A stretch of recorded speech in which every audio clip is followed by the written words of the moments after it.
$39 at the thrift store, it says here, $39.95.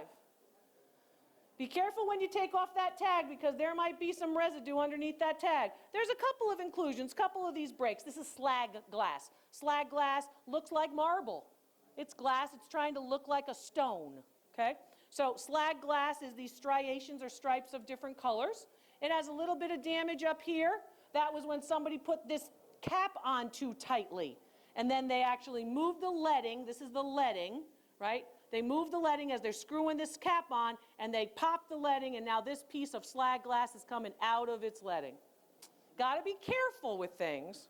The base is quite nice in the manner of the Pairpoint Company. They have the manufacturing bases of lamps in New Bedford, Massachusetts, right up there as you're going up to Cape Cod, right near New Bedford, Massachusetts.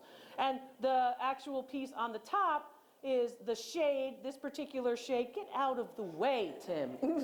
This particular shade is original to the base, but this particular top portion is not. So it's a marriage. Two dissimilar things come together, stick it out. That's a marriage, you know, you all know. This particular piece does not belong to this lamp. That's why when they tried to screw it on, they damaged the lamp. Your lamp is worth about $50. So you paid $39. And it's worth about $50. This shade doesn't match this base, and this base doesn't match this cap. Ugh. So it's like your third marriage or your fourth marriage. It's a lot of marriages here. Value on it about $50. Buy the Betty lamp at the thrift store. Well, it was marked as an incense burner. Was marked as an incense burner? Yeah. Okay. That's wrong, and you knew it was wrong, right? Yeah. Dan, right? Yes. Dan. So you knew it was wrong. Why? Because an incense burner needs holes. So the smoke can come out. There's no smoke coming out here, right? Now there's a couple little, it looks like a little anvil, right? And then it's got here, thank you very much. And then it's got this bird and this bird, finials. It's got a place so you don't burn yourself. So here we go, we've got the Betty lamp and we're going through the barn, or going into the stables, or we're going down into the cave, right? Or maybe we're going, thank you, maybe we're going to, I don't know, the Ark of the Covenant. I don't know. Solomon's tomb. You know, I am on Oak Island after all. What do you think? Bought it at the thrift store. What's it made of? I think brass. You think it's brass? Bronze. Brass. As a material, brass. You don't think it's iron? You don't think it's copper? All right. Dan is giving me these looks. Yeah. Really sure? Lots of faces. All right. What do you think? Copper, iron, cast iron, brass. Not brass. Copper maybe? It's iron. Iron? It's iron. Copper would be durable, but typically not a Betty lamp. All right? This is not constructed metal either. What's constructed metal? They take the oxyacetylene torch and they basically take sheets of metal and construct an object. This is cast. It's a cast object, right? They make the form lost wax method. It is decorated. Pretty well decorated, right? How much did you pay at the thrift store? You're not going to even believe this. $12. How old do you think this is? If you paid $12, how old? 100 years. You think it's from 1919? Think it's from 1875? The woman behind you's going, it's from 1875. It's from about 1880. From about 1880. I'm not going to hold it against them that they have all the Boston Red Sox, you know, garb on, since I love the New York playing Yankees. I love them. I know. You can go. I still love you, but you know. This piece dates from about 1885, and value on this piece is just about $65. You paid 12. Nice. I wouldn't be good at that. You know, I'm not good at making the rhyme. I'm an appraiser. Couldn't be greater. You know, that kind of thing. I'm not that good at that. Anyway, Kelly, what have you got? That lamp. Yes, ma'am. Yes, ma'am. Oh, yes, ma'am. I got a yes, ma'am. All right. Texas. Well, you know, you're brought up nice. You know, polite, you're nice, you're this, you're outgoing, gregarious. You know, Texas. Bigger than life. I like Texas. You know, you go to like, I don't know.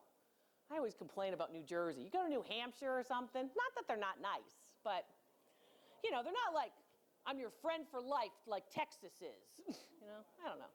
I like it here. I think it's because everybody's tall and big. And I feel good with big people, you know.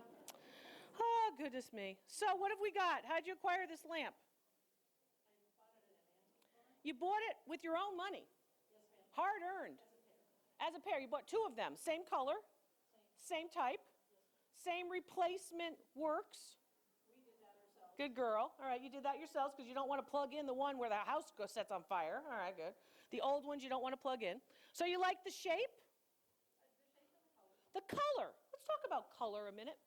So color is relatively important in identifying time period. Most people don't know that certain colors relate to certain time periods.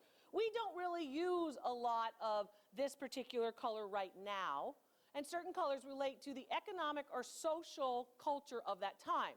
So think of the 1970s when we had avocado refrigerators and appliances that were copper tone in color during the recession. We all know the recession, right, in the 1970s where Jimmy Carter would say, put on a cardigan, don't put up the heat, right? So this kind of thing, those particular muted colors usually relate to a time of economic decline. So that helps us to identify this piece, right? How old do you think this piece is? Maybe the 1950s. It's closer to the 1960s. I want you to think of the Seattle World's Fair in 1962 and the Space Needle. Does that help? Right, now I've got you, now I'm in Houston, Texas, right, where NASA's doing all the cool space stuff, right? This is that kind of form. The form, of course, of the space age, the space race, the ideas of the early part of the 1960s, right? The late 50s, early 60s. That's when your lamp is from. Now, this is later, obviously. Your wire is later, and that's good. Anytime you have to restore a lamp, it's okay to rewire it. It costs you about $6, $7, maybe $10 for the kit. Follow the directions on the kit. Even I can do it, right? It's very easy to do. So you bought them as a pair, and you bought 2 of them for under $10. What did you pay? 60 for the pair. Okay. So you paid 30 and 30, right? Do you think they're worth more than 30? They're worth about 60 for one. They're worth about 120 for the pair. And they are, of course, in that space age design. Now, in the 1940s, you're not going to see this design and you're not going to see this color. You're going to see more exotic colors like this. But if you were in a place like Morocco or Istanbul in the 1960s, this color is going to be pretty popular. They would be on either side of a living room sofa, either side 2 end tables of a large bed in a bedroom set. Okay? They're expected to be kept in pairs. And what happens over time is, oh, Aunt Helen moved it to this room in the den, and then she needed a light on her desk, so she moved another one, and they get broken up in a house. Finding the pair is very important. Even if you don't need 2 lamps, buy the pair if they're available. Thank you very much.